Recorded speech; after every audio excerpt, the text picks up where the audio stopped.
हम एक ऐसे साहसी और विदुषी महिला से बात करेंगे जिनका जीवन राष्ट्रहित और धर्म हित सनातन धर्म को आगे बढ़ाने के लिए समर्पित है। बात करें तो आध्यात्मिक ऊर्जा से ओतप्रोत व प्रबल इच्छा शक्ति से परिपूर्ण हैं, जिन्होंने अपने अदम्य परिश्रम और संकल्प शक्ति से इच्छा शक्ति से 9.5 टन का वजन खींचकर गिनीज बुक ऑफ वर्ल्ड में अपना नाम दर्ज कराया है, जिनका की नाम मां राजलक्ष्मी मंदा जी है। बहुत बहुत स्वागत मैम जुड़ने के लिए। सबसे पहले हमारे भदोही जिले के लिए ये बहुत ही खुशी और हर्षोल्लास की बात है कि आपने लगभग 12 ज्योतिर्लिंगों की यात्रा करके रामेश्वर से प्रारंभ किया ये यात्रा, और 12 ज्योतिर्लिंगों की यात्रा की, उनका दर्शन किया और वहां पे जो चरणामृत था उसको आपने इस शिवलिंग पे आपने समर्पित किया और 12 ज्योतिर्लिंगों से होते हुए लगभग 48 दिनों की यात्रा आपने तय की। कई किलोमीटर आपने खुद से ट्रक को ड्राइव करते हुए यहाँ तक आई। कैसा रहा यात्रा और कितनी कठिनाइयाँ सामने मिली? 1 मार्च को इस यात्रा को हमने रामेश्वरम में शुरू की है और रामेश्वरम से भदोही तक 48 दिन का यात्रा था। हर चीज़ में कठिनाई होती है, उसके साथ साथ भगवान की अनुग्रह भी होती है। जैसे धर्मो रक्षति रक्षित्या, धर्म को आगे बढ़ाने के लिए, पूरा हिंदुओं को सनातन के नाम से एक सूत्र में बांधने के लिए हम इस धर्म यात्रा को शुरुआत की। जितना ही विषम परिस्थितियों हमने फेस किया है, उसके बावजूद भी ठीक 48 दिन में एक कार्य को पूर्ण करना बहुत ही विशेष रूप माना जाता है। धर्मशास्त्र के हिसाब से एक मंडल काल होता है 48 डेज, और एक 10 टायर का टारस गाड़ी थी, एक टेम्पो ट्रैवलर थी, एक कार थी और 25 लोग हमारे साथ जुड़े हुए थे। और इन तीनों गाड़ियों लगातार 48 दिन बिना सर्विस चल रही थी ऑन रोड। कोई भी मुसीबत कोई भी गाड़ी रिपेयर हो सकती थी, रोक जाती थी। फिर भगवान का ऐसा एक कृपा है, 12 ज्योतिर्लिंग होते हुए हम ठीक 48 दिन 48 दिन 17 अप्रैल को हम भदोही पहुँच चुके हैं। अभी रोड की वजह से, हिल स्टेशन की वजह से ज़्यादातर शिवजी ने जंगल में बसा है। जैसे आप भीमा शंकर देखेंगे, श्रीशैलम मल्लिकार्जुनेश्वर देखेंगे, त्रयंबकेश्वर देखेंगे, ओंकारेश्वर देखेंगे, सभी में हिल स्टेशन है। जैसे उस तरीके का जो हिल स्टेशन में बहुत ही तकलीफ आए, और जैसे पहाड़ चढ़ना था, पहाड़ से नीचे आना, ऊपर जाना, जैसे 20 किलोमीटर का यात्रा 4-4 घंटा हम लोग करते थे। क्योंकि जो शिवलिंग आप देख रहे हैं ये 9 टन का और 9 फीट का जो शिवलिंग है, और जैसे ट्रक में एक ही जगह पे इसको हमने रखे थे। जैसे ट्रक पूरा जो वजन होती है तब बैलेंस होता है, तो बीच का जो टायर्स है 10 टायर्स का बीच का जो 8 टायर है उसी का बैलेंस में हम इस शिवलिंग को रखे थे। और जहाँ ज़्यादा हम साइड नहीं ले पा रहे थे, ज़्यादा कॉर्नर भी हम नहीं जा सकते, तो ऊंचाई चढ़ने में बहुत स्लो जाना पड़ता था। ऐसे 15-15, 20-20 किलोमीटर 4-4 घंटे का हमने ट्रैवल किया है।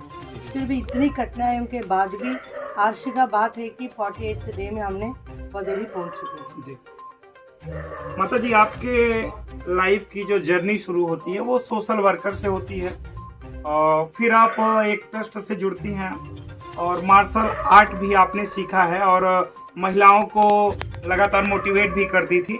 और हमने तो ये भी सुना कि जो आपने ये ट्रक खींचा, या और भी आप अपने हाथों पे ये बुलेट वगैरह आपके हाथों से जाता था, और फिर आपके सीने पे पत्थर रख के उसको, तो ये सब महिलाओं को मोटिवेट करना ताकि वो आपसे सीख ले सकें कि एक महिला होकर अगर ऐसा कर सकती है तो हमें भी जीवन में आगे बढ़ना चाहिए।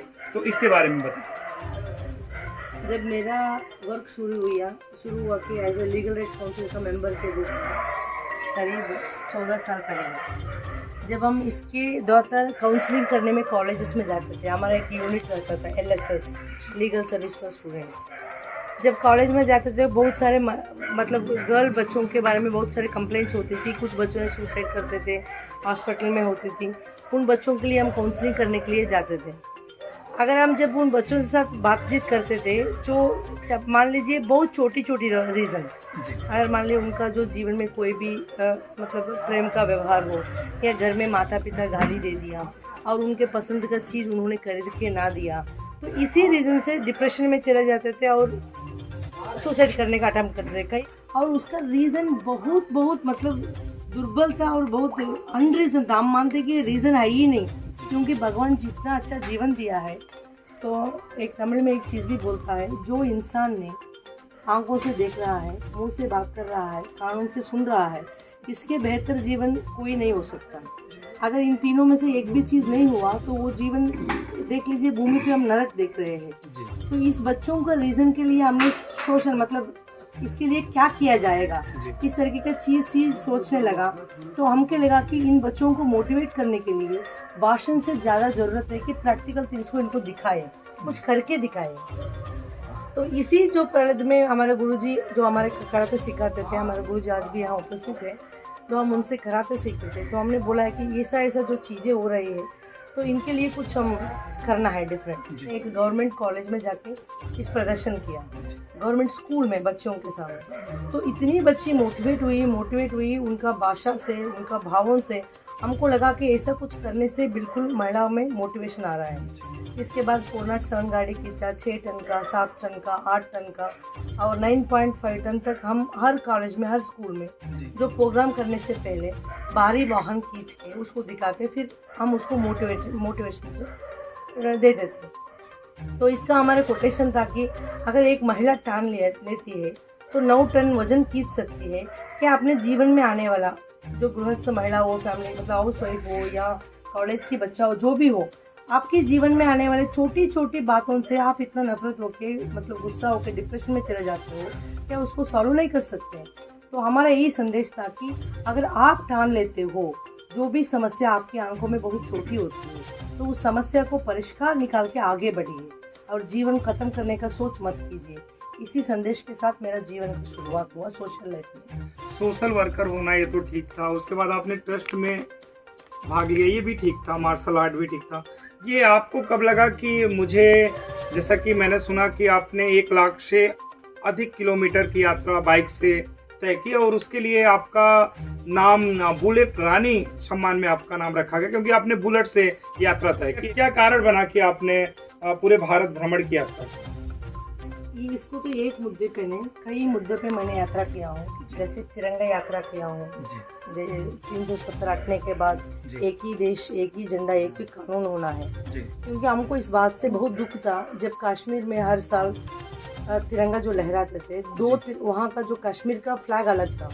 पहले उस फ्लैग को वो लहराते थे, फिर उसके बाद नेशनल फ्लैग को वॉश करते थे। उन लोगों का जो मोटिव था कि कश्मीर को अलग से एक कंट्री बना दे। तो जब मोदी जी का जो कार्यकाल है, हम बोल ही सकते हैं कि मोदी जी का जो कार्यकाल में बहुत अच्छे काम किए, देश के लिए किए, उससे मैं प्रभावित होकर उनके बारे में मैं प्रचार भी किया हूँ।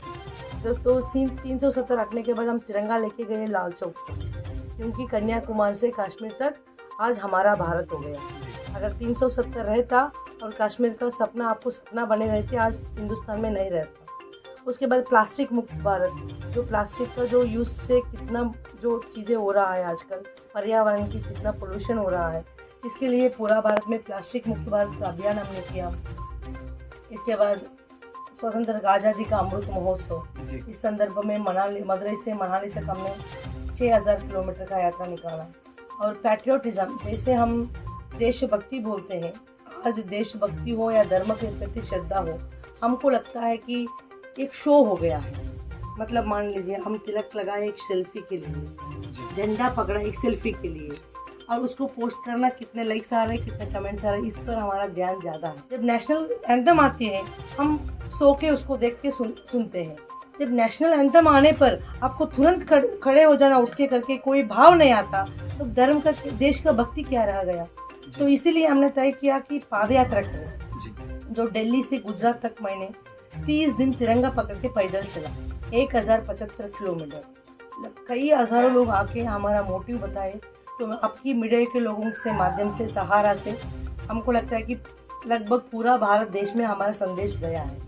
तो पैदल यात्रा की, एक दिन में 40 किलोमीटर हमने पैदल गए। तो जब जो ज़रूरत हमको महसूस आती है, अभी एक चीज़ों को हम देखते हैं कि इसका कमी है, तब हमने यात्रा करते थे पूरा हिंदुस्तान में। ऐसा करते करते करते इसका मोटिव ये नहीं रहा कि हम ऐसा कोई रिकॉर्ड बनाए।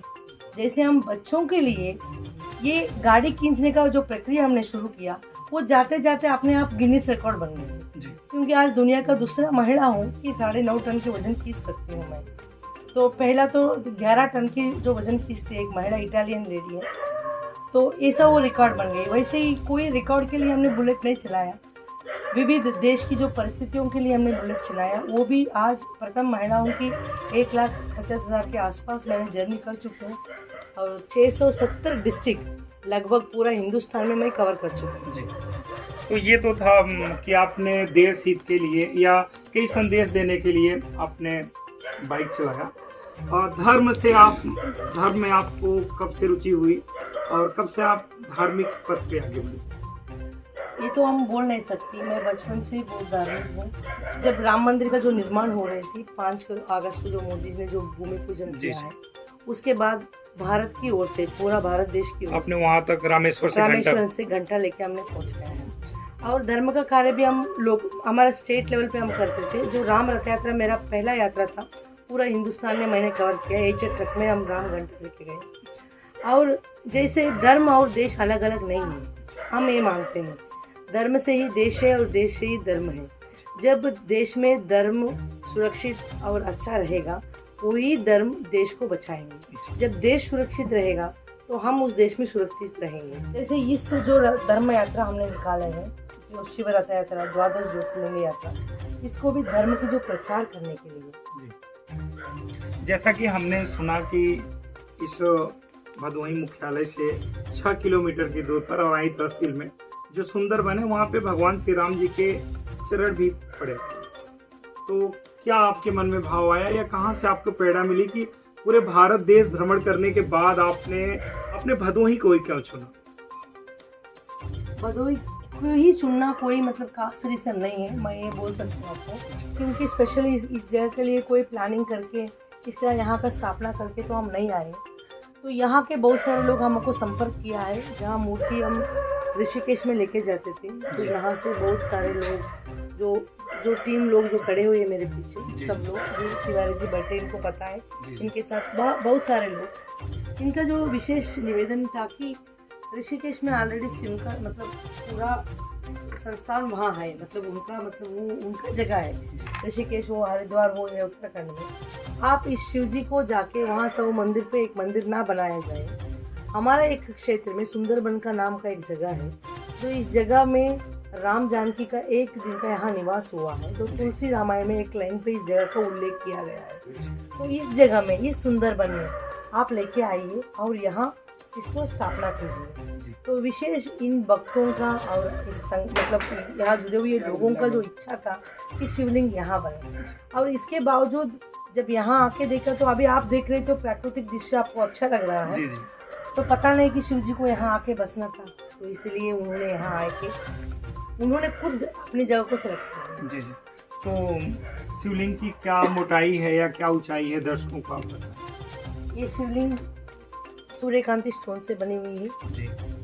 लगभग 30 टन का जो पत्थर से पत्थर को निकाल के इसको कार्विंग करके 10 टन लगभग आसपास 9 टन के ऊपर है शिवलिंग। ये 9 फीट का हाइट है और इसका प्रगार जो ये है राउंडिंग ऊपर वाला जो 7.5 फीट का है, नीचे वाला 6.5 फीट का है। और इस स्टोन को हम चुनने में बहुत रीज़न है कि आप मान लीजिए 2000 साल के बाद भी आप देखेंगे इसका कोई सही मतलब पत्थर का मतलब घिसोटी नहीं होगी, ये जैसा है वैसा ही रहेगा। और ये बहुत रेयर स्टोन है। तमिलनाडु का नामक्कल डिस्ट्रिक्ट में इसको बनाया गया है और ज़्यादा से इसमें लगभग 9 महीने से इसको हम बनाते रहे। 48 से ज़्यादा शिल्पकारों ने मिलकर इसको बनाया है। कुछ ही पार्ट मिशन से इसको कर्विंग किया गया है। नीचे का पार्ट अलग है, ऊपर का पार्ट अलग है। ऊपर का जो मतलब हम अर्घ को पार्वती मानते हैं, उसको शिव मानते हैं, अर्धनारीश्वर है। लिंग का मतलब यही है, तो शिव जी ने आपने जो अर्ध भाग को पार्वती जी को दिया है, उसी का प्रतीक हम लिंग को मानते हैं। जब आप उसको अलग से उठा सकते हो, उसे 2 पार्ट अलग अलग बना के हम एक में शामिल करते हैं, जैसे अर्धनारीश्वर का रूप लेने के लिए। तो इसको ज़्यादातर जो चीज़ें हैं, आप गणपति देखिए, नंदी जी देखिए, शिवलिंग आप आगे जाके देखना आपको समझ में आएगा, हाथ से बनाया गया है। पूरा शिव परिवार है। हाँ, पूरा शिव परिवार है और इसको हाथ से बनाया गया है। मिशन कटिंग बहुत कम है। जैसे बहुत बड़ा पत्थर को काटने के लिए मिशन का इस्तेमाल किया गया है, उसके बावजूद हर चीज़ इसका हाथ से कर्विंग किया गया है। जो आप ये पद्माकर जो आप देख रहे हैं, ये बहुत रेयर पैटर्न है। जैसे मान लीजिए 1500-16 साल से पहले हिंदुस्तान में आपको इस पैटर्न मिल सकते हैं। मंदिर की क्या ऊंचाई होगी? हम अभी प्लान किया है कि 108 फीट का जो ऊंचाई में मंदिर बनाया जाए, इधर शिवलिंग रहेगा, उसके चारों तरफ 12 ज्योतिर्लिंग रहेगा और इसका मंदिर से ज़्यादा हम आपसे कहते हैं कि एक क्षेत्र कलयुग का एक प्रथम क्षेत्र है, क्योंकि कोई भी हिस्ट्री नहीं है, कोई भी युग में इसको बताया नहीं गया है कि भगवान शिव ने माँ पार्वती के साथ पूरा भारत भ्रमण किया है और 12 ज्योति का स्पर्श किया है। तो कलयुग में पहली बार ये उल्लेख हो रहा है कि भगवान शिव ने माँ पार्वती के साथ पूरा भारत में 12 ज्योति का दर्शन करके स्पर्श करके आया है। तो इस क्षेत्र 13वें ज्योतिर्लिंग क्षेत्र के नाम से जाना जाएगा।